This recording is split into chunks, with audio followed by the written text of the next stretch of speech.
Good evening, Western Standard viewers, and welcome to HANNAFORD, a weekly politics show. The war between Russia and Ukraine seems to have risen to a new threshold of international tension, with the use of British and American-made missiles by Ukraine to reach targets deep in Russia. Meanwhile, the Russians are responding in kind, and they have also enlisted the North Koreans. It looks like the whole thing is escalating out of control. But is it? With me today is Professor Rob Huebert from the University of Calgary's Centre for Military and Strategic Studies, one of the leading centres of excellence in military and strategic studies in North America. Welcome, Rob. Hi, Nigel. Nice to see you. Rob, you're known internationally as an expert in the politics of the Arctic and in maritime and strategic studies, and the latter, I think, is a polite way to describe a study, among other things, of how nuclear war might be fought. Rob, is the serious possibility of nuclear war what we're really looking at in Eastern Europe now? Well, it looks as if the dangers are increasing. Again, everyone will always say it's low probability, but the issue is in what direction does that probability go? We have three factors at heart that you've more or less outlined in your introduction. The first one is, of course, the type of weapons that we're talking about. We've seen a very continuous effort on the part of the Russians and the Chinese to build weapons that can evade the American anti-missile defense. So we've got the hypersonics, the new type of Poseidon, the new delivery systems that are designed to basically evade the Americans. This means they are incredibly fast and they're incredibly stealthy. The second factor that we have that shows an indication of the increase of the threat is that for the first time since the end of the Cuban Missile Crisis, we have a Soviet/Russian leader threatening to use nuclear weapons. That type of rhetoric had basically, at the conclusion of the Cuban Missile Crisis, when Khrushchev and Kennedy both realized that they would be committing mutual suicide with the weapon systems that they had at the time, if in fact nuclear weapons came to be utilized, you just simply didn't see the Soviet leadership ever really threatening. I mean, there were one or two sort of background threats, at the 73 war, but nothing overt where they're saying we will use nuclear weapons. And so the fact that Putin is very loudly and repeatedly saying it is a very troubling sign. And the third point, as you so eloquently begin your introduction with, is the fact that we are seeing an increasing use of the different types of delivery systems that the Russians have at their avail. And so there's a certain degree of learning how to use these weapon systems, how they, which ones can be shot down, which ones cannot. And so that we see the Russians probably trying to learn what works best, which means that if the situation continues to escalate as we are seeing it go, so the Russians are trying to figure out how to do it. And all of these three factors are very troubling. Rob, it seems that this took off after President Biden, who had already seen his party defeated in the U.S. national election, gave permission to Ukraine to use American missiles that to that point had been held back. I guess the thought was that these were more sophisticated, more likely to be effective, and therefore it would represent an escalation in the war if those weapons were brought out and used. Now, at this point, you have President-elect Trump sitting there. He's not in favor of the war in Ukraine, and at the same time, you have I'll have to say, the lame duck president on the way out, giving this authorization to use these more sophisticated weapons and up the ante. What was going on there? Well, I would think that you actually have to take it even further back because, I mean, again, Western leadership does not like to acknowledge it, but the war actually starts in 2014. It doesn't start in 2022. And so many people are saying, well, how do we understand the escalatory processes that you've just outlined in terms of Biden giving permission to fire the missiles into Russia? If you look in terms of how the Western states have tried to figure out how to support the Ukrainians, after the Russians invaded and seized a good proportion of their territory in 2014, we've seen this sort of, okay, how much of weapons can we have? In Canada, of course, we had the whole debate between 2014 to 2022. Do we provide them with lethal aid or non-lethal aid? And that was a very pointed debate within Canadian circles, the ultimate decision being made not to provide lethal aid. And we've seen this with the Americans. We've seen this, and it doesn't matter if it's Republican or Democrat. How much can you provide to ensure that you have a first and foremost an avoidance of a Ukrainian defeat, and then secondary from that, a Ukrainian victory, which has been put in terms of the return of the conquered territories. And so the problem that has occurred is that the Russians have been able to maintain the pace of attack for, I think, a lot longer time than people thought was going to be happening. And at the same time, the Ukrainian resistance has been very dogged. And so we have this almost World War I style, sort of in your face type battle. But the question is, well, okay, how do you actually apply enough force to achieve your objective, victory, depending on which side you're on, and do so that you do not escalate it beyond the boundaries of the current conflict. And so we've seen a continuation of the improvement of the type of forces. For example, there was a huge debate. Should we be providing the Ukrainians from the West with air power? And we know that decision was actually ultimately crossed, and there are F-16s that the Ukrainians are now training on. And so the decision to allow the Ukrainians to use missiles to hit safe military zones, where, of course, the Russians were staging much of their attack in Ukraine, is a logical progression in the nature of the military battle. And so I would think that all Western leaders that are serious about providing assistance to Ukraine are facing this escalation issue. How much do you provide enough, since the Russians have been able to maintain their attack and not go over the limit? And this is a learning process for Biden, for Trump, for any of the leaders that we see actively providing assistance. So this is still then in the war fighting zone. It's not yet in the deterrence zone.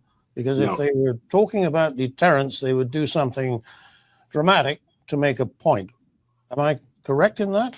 Well, we're past for the regional nature of the conflict. We're past the deterrence. They're into the war fighting, and one side or the other will ultimately be able to achieve the majority of its objectives. It means basically either the Ukrainians are successful in seeing something that forces the Russians out of the eastern Ukraine and out of Crimea and a cessation to battle, or on the Russian side, where they're able to exhaust the Ukrainians and basically hold on to that territory and presumably put in a puppet government in that regard. And so we're past the ability to deter each of those two sides on the nature of this issue.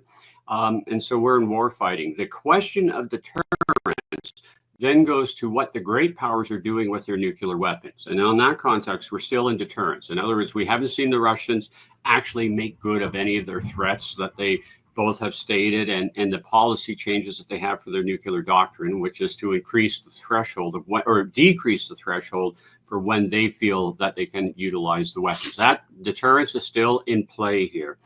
The question is, well, what happens if this goes on even longer and the Russians decide to escalate on their side?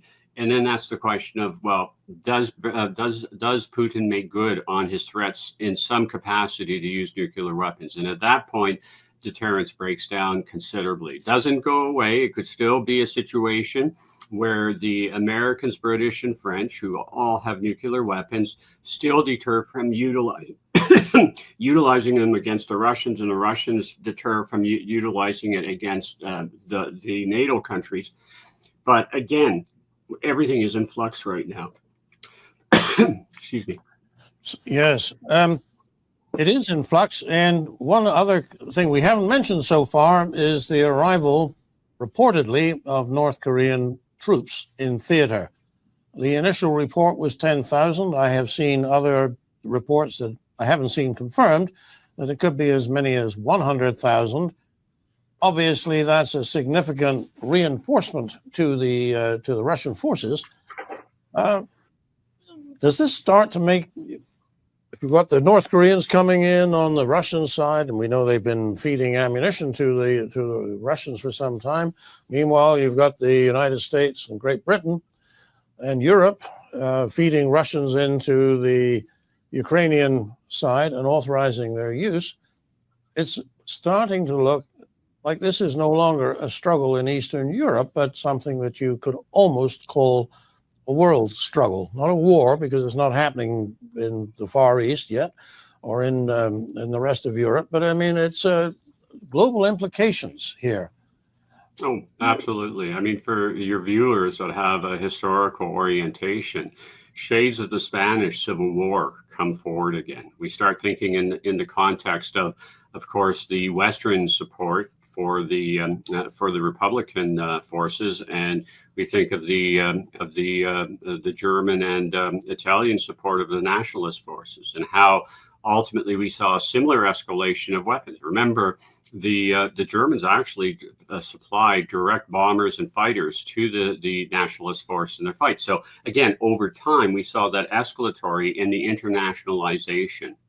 I think to put it even further into context, this internationalization that you talk about, you even have to go back probably to 2008. And that is, of course, where we saw a very messy situation in Georgia that gets tied into the discussions that NATO was having about whether or not Georgia and Ukraine at that point should be joining NATO. And again, there's all sorts of, you can have all sorts of debates in terms of how you are seeing the actual catalyst for Russian involvement. But the net effect is that international nature of what happens in Georgia in 2008, to a very large degree, starts many of these processes in going. NATO's talking about allowing Georgia to come into membership. The Russians then find a reason to go in and use military force to stop that discussion, which of course it stopped at that point. And then we fast forward to 2014 when the same type of discussion starts happening, except in this case, you know, and again, if you want to use the historical analogies, you think of the total lack of response that the West had when the Germans, of course, intervened in Austria to basically integrate that society. And then the Western realization that Czechoslovakia had to do more, but still not being able to do it. So you go 208, 204, you think I'm going to get my dates slightly wrong. I think it's 36, 37. And then, of course, you get up into Poland. And so this is the danger. The very nature of that internationalization that you talk about, so, you know, points to how serious this conflict is and the scale that it is being played for. And so, again, we start thinking the horrific, you know, similarities to history. It may not be repeating exactly, but, you know, somebody said history may not repeat itself, but it certainly rhymes with itself. And so we see this escalation continuing, and it gets back to your very initial point about how dangerous this is becoming. Obviously, if you're in Ukraine, extremely dangerous. But now that British missiles have been used, I don't know whether American ones have, but certainly the Anglo-French Storm Shadow missiles have been actually fired, hit targets.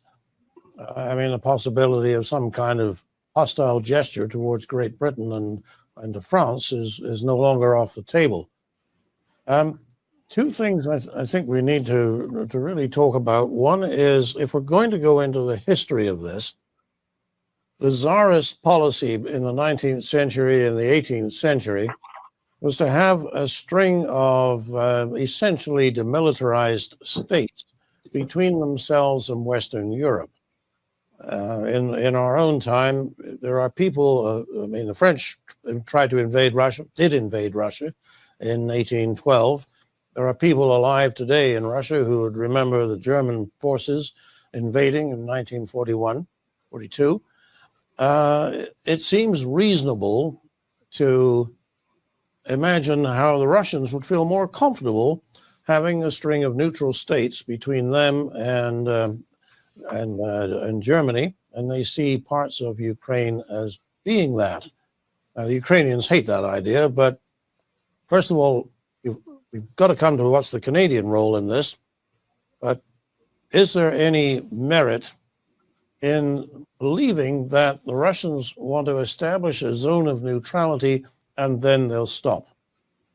Well, the problem with that argumentation, and I've heard it, is of course the Western willingness to provide the Soviet/Russians when it's transitioning under Gorbachev, very substantial assistance, both directly in terms of the demobilization of their nuclear forces, the ability to bring them in. And so for that argument to hold, and it tends to be the narrative that Russian observers tend to provide, is that you have to illustrate that NATO actually intends to somehow invade Russia, that it is going to be the aggressor to try to transform or change Russia itself. The other part, if we're going to do the historical analysis, and this becomes the counter to the point, is of course the history between the Ukrainians and the Russians is one of terrorization to a very large degree. We think of the starvation during the periods of the 1930s were very significant proportions. And one even goes back to the Civil War, where we know there were extreme acts of brutality in 1919, 1920 after the First World War ends, but we start having the battles between the Ukrainians and the Bolsheviks as they try to achieve either independence or control. We go to the 1930s, we go to the post-World War, Second World War treatment of the Ukrainians, which again, until 1954, tends to be equally bad. 54 is when Khrushchev comes to roughly within power, and we start seeing a little bit of a liberalization of their content. And so rather than taking the Russian narrative that, in fact, they need this zone, because it always comes back to, well, zone against what? I mean, there's been no indication of NATO that NATO represents a Napoleon or a Hitler, because that's where that argument has to stand. If you're saying, well, we have to focus in terms of the treatment of the Ukrainian people in particular, that's where history is clearly that the type of defensive guarantees that Ukrainians start trying to seek roughly 208 to 214 in that era, really after there's a change of government in Ukraine at 2014, then that, of course, very much changes. Then you have an authoritative leadership trying to reimpose its well, to be blunt, horrific treatments of a certain population. And so, once again, you can take the Napoleon Hitler, but you have to find who is that person then within the NATO. And of course, the answer is, well, there is no one. But you can look at the suffering that has been bestowed upon the Ukrainians in the self-defense that they want. And so that's where that argument, in my view, falls apart. So if I were to pursue that argument further, I would say, well, from the Russian point of view, having a hostile state right on its western border, that would be Ukraine, isn't that a bit like having Russian missiles on Cuba in 1962? No wonder the Americans reacted like a cat on a hot tin roof when that was starting to go. Why would the Russians not feel anxious about having the Western-orientated, Western-armed, Western-supported hostile Ukraine on their western border? Well, they don't become Western armed until the second phase of the war. In other words, there's a huge reluctance of the West to provide any real meaningful munitions. And remember, again, for that argument to stand, you'd have to say, okay, well, does Ukraine at any point represent a threat? Remember, the Ukrainians get rid of their nuclear weapons. When the Soviet Union dissolves, Ukraine, Belarus, and Kazakhstan all have nuclear weapons. And as newly independent states, they are recognized to be able to have the right to contain it. They voluntarily gave up those offensive weapons to demonstrate to the Russians that they pose no threat. Russia chose to keep its nuclear weapons. And so once again, in that equation, the Ukrainians did about as much as you could possibly do to demonstrate that they were not going to retain the capability to really meaningful threaten the Russians. They weren't getting Western offensive weapon capabilities until 2022, and they foresaw the nuclear weapons on the guarantee that Russia would never attack them. And so the Russians broke that agreement. The Ukrainians, I think, there are some observers who have said that there is a regret that they did not retain them, because that could have possibly been a form of deterrence that we were talking about earlier. Too late for that, I'm afraid. All of this is over there. When we are over here in Canada, it's not our problem. What do you say to that, Rob? No, that's totally wrong.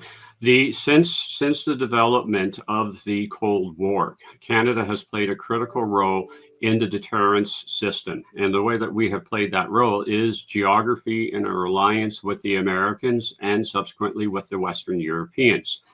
After the Cuban Missile Crisis, when it became clear that nuclear war at that point had been a possibility, both sides took steps to ensure that each side knew that any use of nuclear weapons would be mutual suicide, the policy of MAD, mutual assured destruction.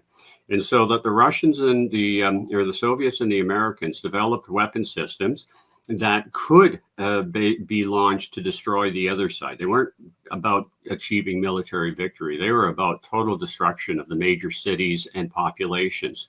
And the system, it's a bizarre system when you work out its logic, because it means you have to cooperate with both sides to develop these weapon systems, but also develop a warning system so that if the other side ever does attack you, you've got enough time to get your missiles up to kill them. And it's that knowledge of mutual destruction that stops you from ever firing in the first place. So you may be hating whatever the Soviets are doing, or the Soviets may be hating whatever the West is doing, but it's not enough to say, okay, well, I'm still going to launch my missiles knowing I will die also. And as part of that, of the surveillance system, to assure that we had as much confidence as one can ever have in these issues, you needed to, of course, have the ability to detect any incoming missiles. And the geography, the Arctic geography of Canada, has meant that we are a critical part of that detection system. It starts with the mid-Canada warning line. It develops into the DEW line, distant early warning system, and it morphs into the North warning system, which, of course, is now being modernized to continue the deterrence against the Russians. And so Canada is a critical component of it. Canada also plays a critical role in the defense of the region by our alliance with the Americans through the NORAD agreement. And so once again, it's all out of sight, out of mind. People don't want to think about what nuclear deterrence actually means, but Canada is a critical player in it.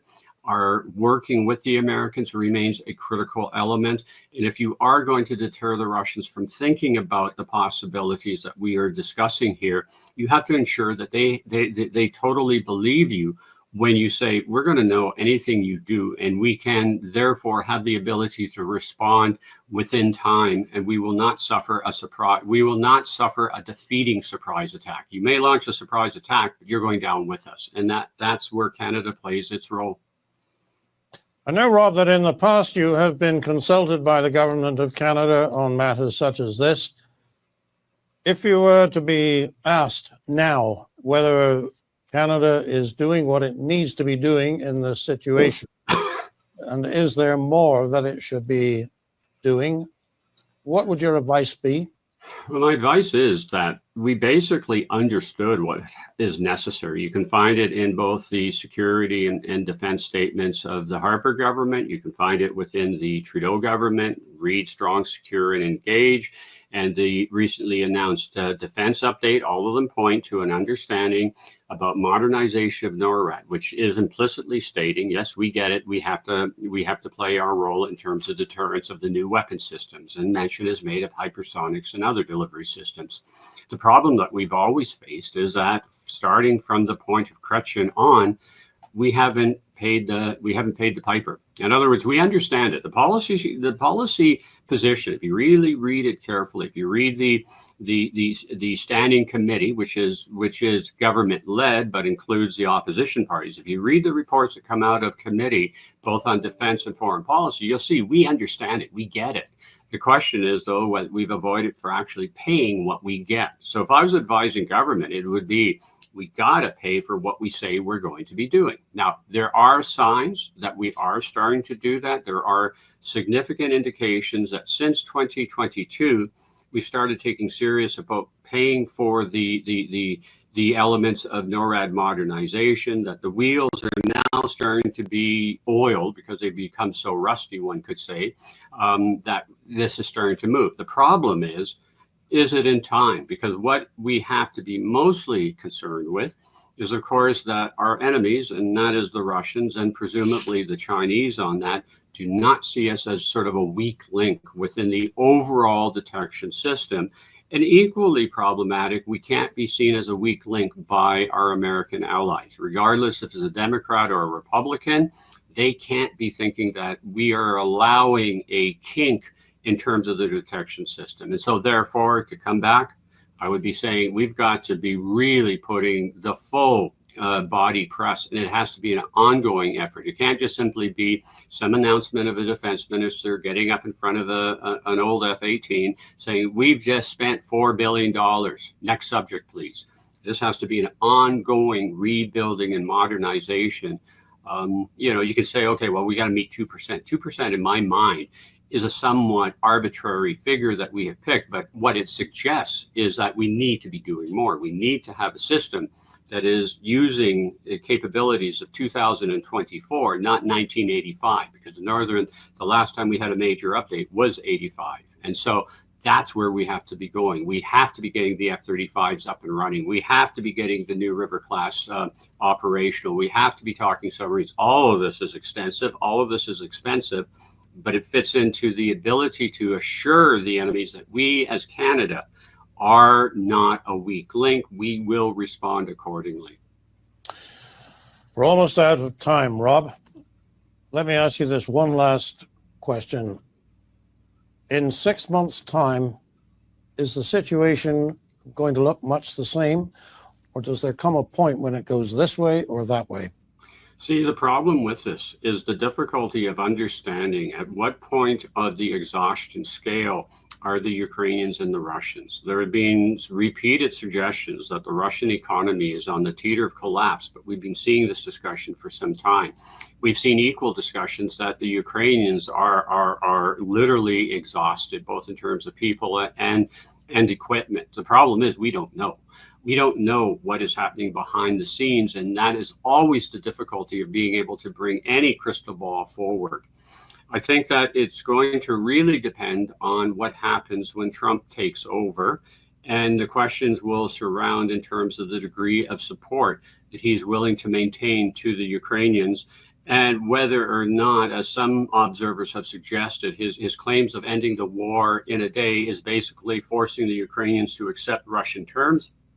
I mean, once again, without knowing what is actually happening as opposed to what people think is happening, it's incredibly difficult. It could go either way, or even worse, it could just simply continue to exist as this grinding war that sees a slow weapon escalation. And of course, the joker in the deck is, at what point do the Chinese feel that they can in fact start following some of this usage of military force to reclaim territories that they believe that they are associated with. And that, of course, means Taiwan, because a war in the Asia-Pacific region involving the Americans then, of course, changes the calculation as well. So we are just, I mean, the crystal ball that I have tells me we're just in an increasingly dangerous environment with such degrees of uncertainty that things can really get worse really quickly.